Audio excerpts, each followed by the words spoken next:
Welcome to the SDA Housing Podcast, brought to you by NDIS Property Australia.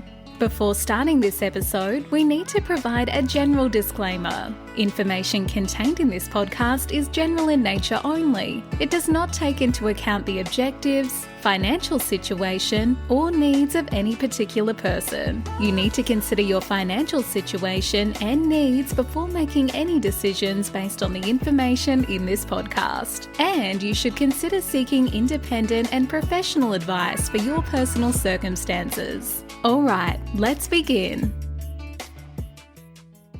Hello, everybody. My name is Minh, and I'm your host from NDIS Property Australia. And you're listening to the SDA Housing Podcast, a show that explains, highlights, guides, and brings awareness about all things SDA in this ever-changing NDIS world. Today, we have a lovely guest speaker, another podcaster by the name of Tania Gomez. Tania, welcome. Thank you. Thanks for having me. This is really exciting. I've listened to so many of your podcasts now that... No, you lie. Surely not. Surely not. No.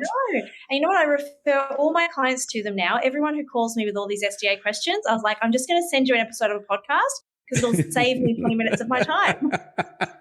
Great. Tania, shall we talk about all your different brands? Tania Gomez Consulting, Strawberry Solutions, your podcast named the Profitable NDIS Provider. Is that right?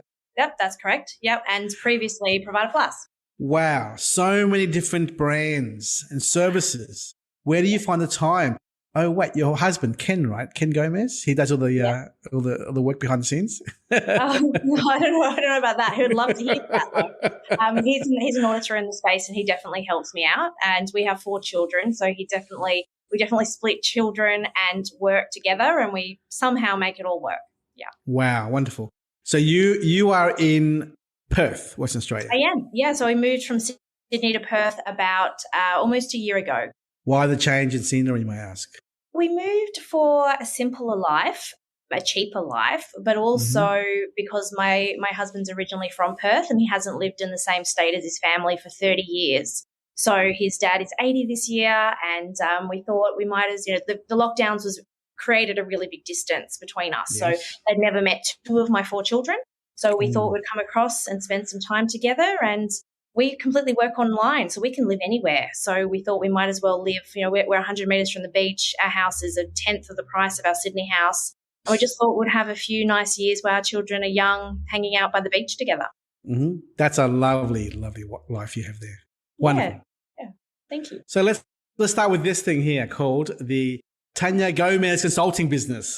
Yes. Tania, to our listeners, they heard us mention in the past about providers, but they don't really know what it takes to become a provider. Can you give us in real layman terms why businesses become providers, registered providers, and or why they become unregistered providers, and what's the process to become a provider overall? Yeah. Yeah. So people become registered so that they can access agency managed participants. There's 3 ways that participants get money or can use their funding. They can self-manage, they can agency manage, or they can use a plan manager. And if they're agency managed, they have to choose registered providers. Or people who are wanting to register for SDA and behaviour supports also have to be registered providers. So anyone wanting to be an SDA provider has to go through a registration process. And there's 2 registration processes as an SDA provider. There's the process which you talk all about, which I'm not really an expert in at all, which is the enrolling of your dwelling with the agency or the NDIA. And the other side of the process is registering with the NDIS Commission. And to register with the NDIS Commission, there's an application form you do via their website. That includes self-assessment answers, which are 2,000 words, 2,000 characters an answer for 24, about 250 blurbs you have to write in your application. You submit that and you get what's called a scope of audit form, and you have to then engage a quality auditor, an AQA. There's 19 AQAs in the market, and you need to choose one, pay them a bunch of money, and then go through an audit process to be audited as an NDIS provider. And that whole of that process takes between 12 months and 18 months to get your registration certificate before you can operate as a registered provider. Has it always been 12 to 18 months to get the license? So the actual audit process takes about 6 to 8 weeks, and then you really just are in a waiting period with the NDIS Commission. So it really depends on how many applications they have, how long it takes. The shortest I've ever heard of is 6 months wait for approval. And the longest, I've got clients who are up to almost 19, 20, 24 months that are waiting for approval. So anywhere between 6 months and 2 years is about standard. And I haven't heard it being less. I know some consultants say you can get approved within 6 months, but that is like the quickest. And if you're a verified provider, which is low risk, so if you're a cleaner, gardener, or allied health, if you're in the low risk areas, you might get through in 6 months, but more often I hear of people waiting at least over a year. Gotcha. I know of a company in Melbourne who specifically target property investors and get them registered as providers themselves. Do you ever come across in your past life in Provider Plus, property investors who just become a provider for the sake of being a provider, being a landlord property owner? Yes, and I've audited a number of them as well as an auditor myself. I've audited a number of investors who have become providers because they want to feel like they're closer to controlling the money and the money that comes back. They want to be able to feel like they have more control and not specifically choose another provider so that there's not more parties involved. The process is still exactly the same as a normal SDA provider applying through the same process? Yeah. There's no price to the NDIA. You don't pay the commission anything to apply. You just pay for the audit from the auditing body as a third-party service. So for an SDA provider, you're looking between $3,000 and $5,000. And SDA providers only have an audit every 3 years, where everyone else has one every 18 months. So you're looking at, let's call it $5,000 to be conservative, and that's going to last you for 3 years. So you've got a 3-year audit every 3 years and $5,000 every 3 years. So it's not any more expensive. There's no other variables that would make it more expensive. Once you start going through the renewal cycle at 3 years, if you have more participants or more sites, that's when it becomes more expensive. So I have seen and I have audited SDA providers on $20,000 or $30,000 audits, but that's because they have so many sites that we need to go and visit all of those sites personally, and you have to pay for time and travel time. Gotcha. Speaking of providers, you've probably done about 4,000 in the past, is that right? Yeah, so Provider Plus registered 4,000 providers between 2017 and 2023. Yeah. How many providers are out there of all kinds in the marketplace? I think it's about 20,000. I think there's about 20,000 providers. Wow. There's about 10,000 registered providers, and then we assume there's about double that again of unregistered providers. And unregistered providers are usually people like support work. So even SIL providers can be unregistered. You only need to be a registered provider if you're providing SDA or behaviour supports, including implementing. So if you're a SIL provider that has, robust housing and you have participants who have high needs, you most probably will be a registered provider, or, you'd be cutting yourself out of potential clients if you weren't. Where if you were doing nursing services as a registered nurse and you had no intentions to deal with people that had psychosocial disabilities, you wouldn't need to be a registered provider. So there's more and more people choosing not to become registered providers, and they can use that 10%, 5% of their cost that they would pay in compliance to keep their records up to date into investing in their business in other ways. Gotcha. So tell me more about your podcast that you've launched recently and is published, I've seen on Spotify and whatnot. Why are you doing this podcast? What have you learned so far about the topics, and what's your end goal here with regards to the podcast? Yeah, so the podcast is with Paul and myself. He's a business coach and I'm a compliance person, I suppose. I'm not sure what I am, but both of us really want to help NDIS providers be successful and activate in the market. It's said that 50% of people who register never get an NDIS client. And there's the simple reason for that is that they're really unclear about how to run a business and really unclear about how to move from being a support worker or providing services themselves to being a business owner. And we're trying to make that easier for them. And the reason for the profitable NDIS provider is that we wanted to really focus on all business issues and talk about sustainable long-term businesses, not just about compliance, which is my area, and not just around business, which is Paul's area, but actually the reason to be a provider isn't just for profit, but if you don't have profit, you don't have a long-term business. And we feel like in the disability sector, similar to how it was when I worked in childcare, profit's almost sometimes a dirty word. And we wanted to flip the script and talk about profit as a tool for growth, talk about profit as a tool to enhance people's lives, not about something you need to feel guilty about and think about, okay, I don't want to make money off participants. It's about being able to run a good business in a competitive marketplace. And that actually takes quite a lot of skills. And so we've released 5 episodes. Tomorrow's the 5th episode. We've recorded 10. And we've just scheduled our second series of 10 episodes that'll start in July. And we're really enjoying it. I'm really liking talking to other people in the space. It's great to connect with like-minded people who are also successful about seeing providers succeed. That's great to hear. So your podcast is helping connect people in the industry. Good. Your business itself, Tania Gomez Consulting, that is a consultancy business to help providers just move along on their evolution of growth. Is that right? Yeah. Yeah, to help them comply with the standards. The standards are really confusing and complicated. And I like to think of myself as them having an expert in their corner, someone who can guide them through the process, coach, guide, mentor them, and help them understand all of the pitfalls so that they don't make the same mistakes and they don't spend years and years and a hell of a lot of money in areas that they don't need to. Most people, when they apply to be a registered provider, they go in with a mess. They add too many registration groups. They're not clear on what they're delivering or who they're delivering to.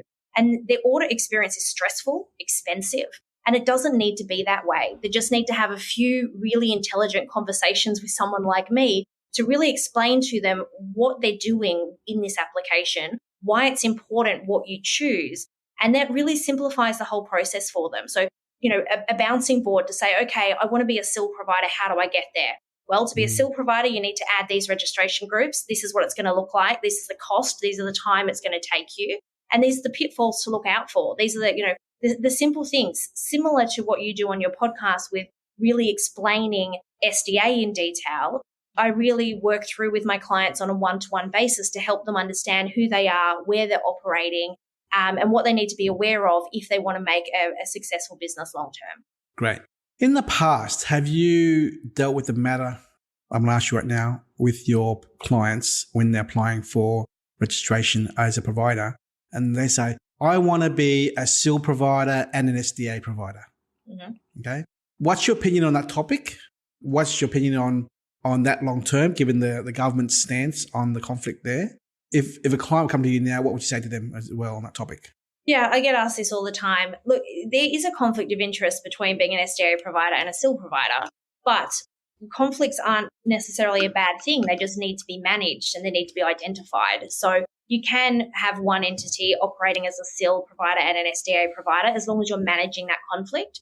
And some providers do that really well.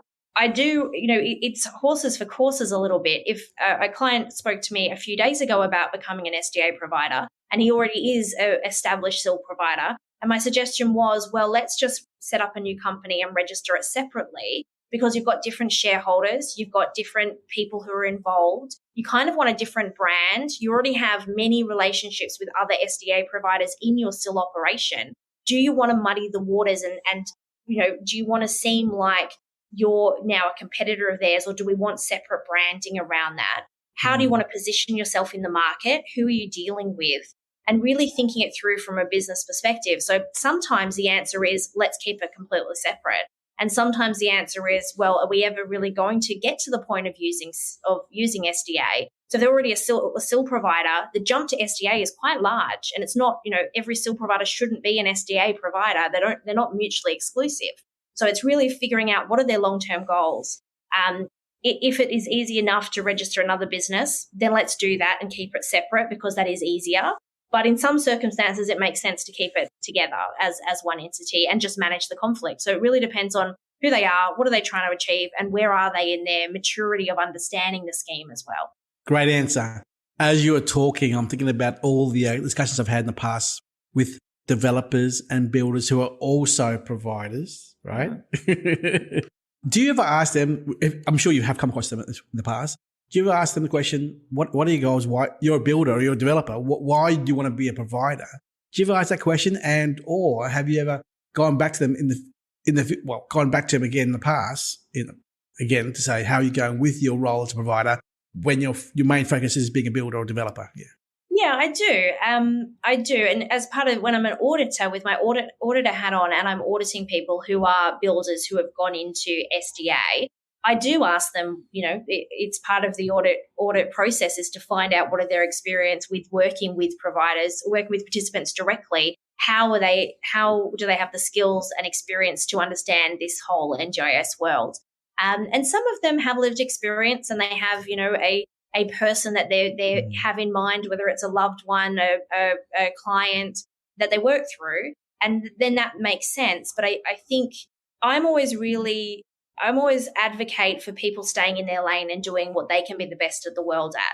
So if you're the best in the world at building, then going into partnership with someone who's the best in the world at providing supports makes a lot more sense than trying to learn all of those skills yourself, because it's a really big learning curve. And it's expensive because time is money. And if you're going to spend years learning this whole new system, isn't your time and your effort worth investing in what you do best and letting someone else deal with the participant side of things and being a provider? But I understand why they want to, because they see all of these ads on social media all the time of, $52 billion in the NDIS and these huge guarantees that I see around. And they make it sound really easy and really attractive. So it's no wonder that people who are builders go, well, SDA makes sense for me because I already build in this other area, whether it's, building residential, building commercial, building in childcare centres, building residential aged care homes, and they understand a little bit about it and want to then pursue it as a business opportunity. Yes, exactly. Oof, I have trouble keeping up with your content. I'll go slower. Thank you. So to all you listeners out there who are builders and developers, don't think that you have to have a provider license to be successful in the NDIS sector.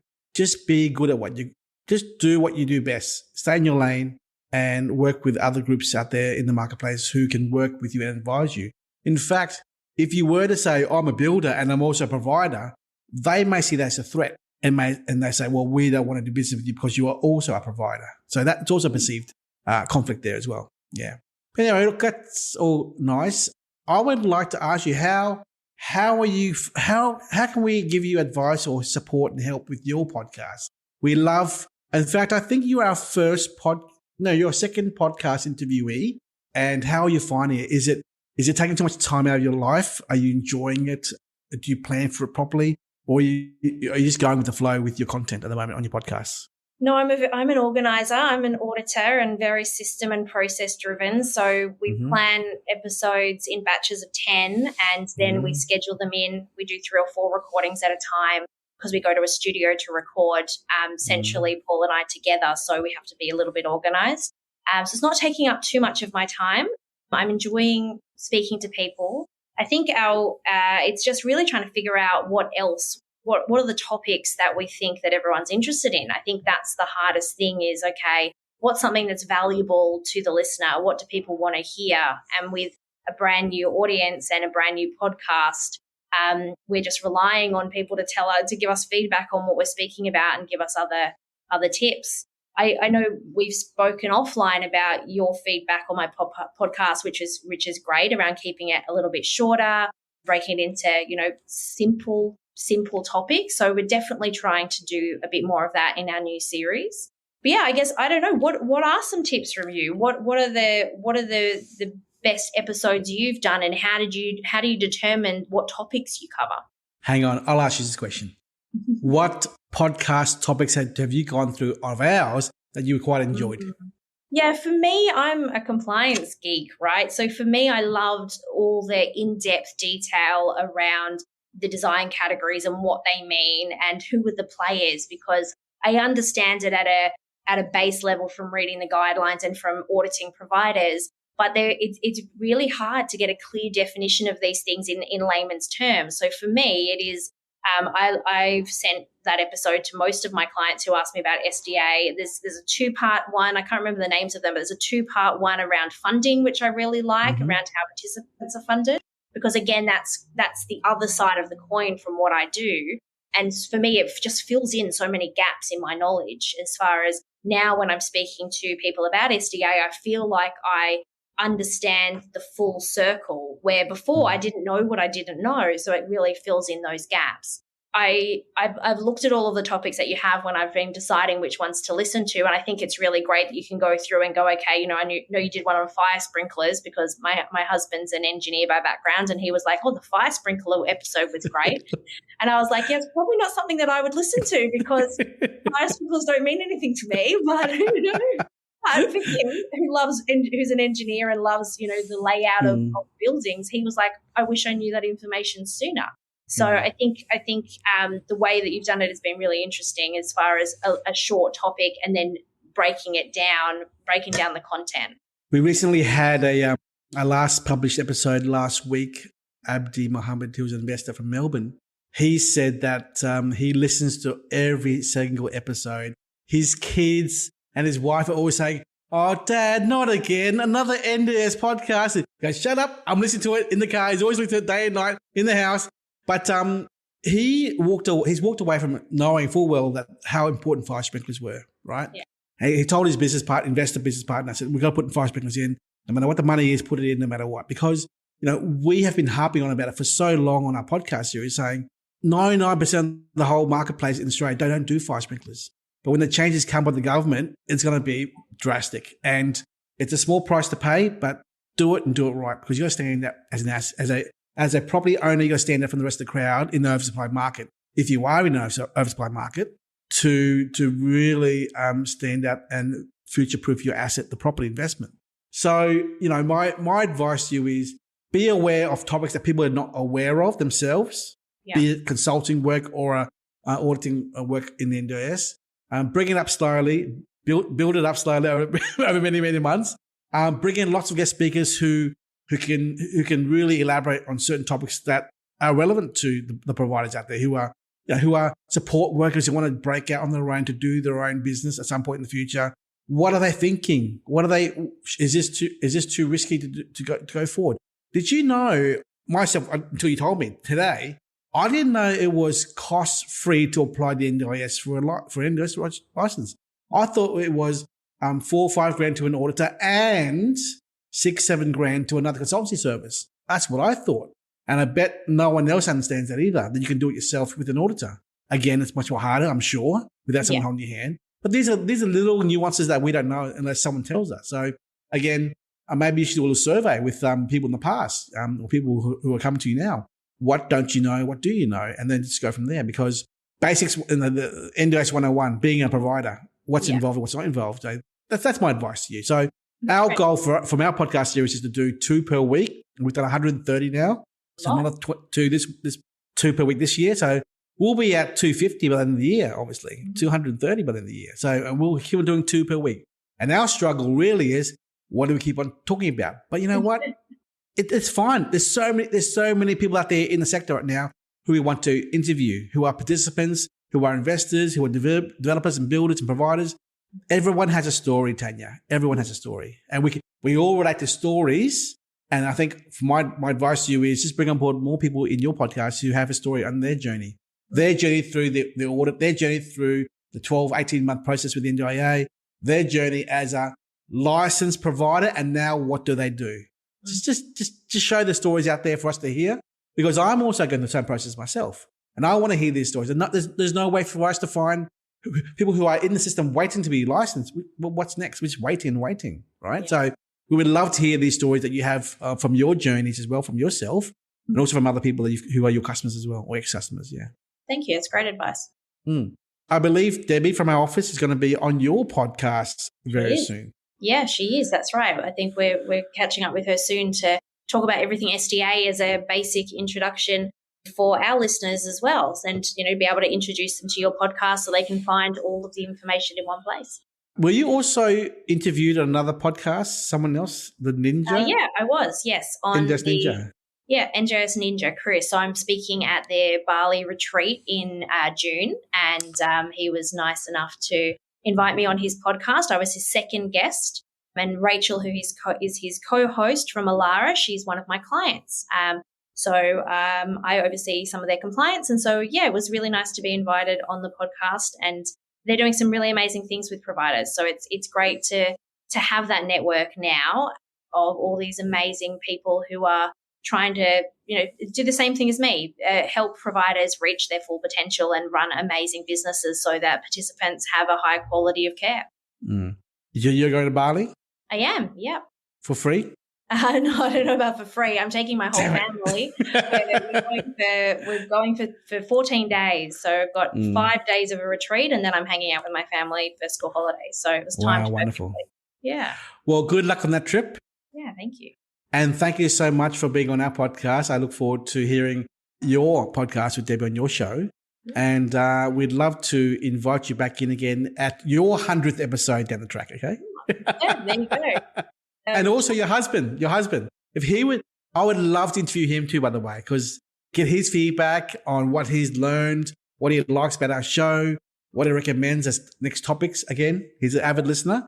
Yes. And I would love to interview him. Let him know that I said hi and I'd love to interview him as well, yeah. Okay, I'll let him know. Every podcast I do, he listens to, and he always says, you didn't mention me enough. So he will love this episode. Ken, we love you. We all love you. We can't wait to hear you, okay? Tania, thank you so much for your time. Appreciate it. We'll hear from you soon, okay? Thank you. Bye-bye. Bye.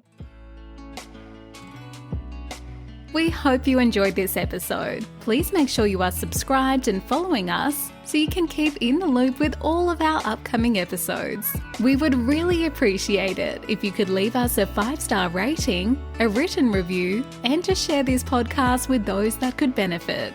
Until next time, catch you on the next episode.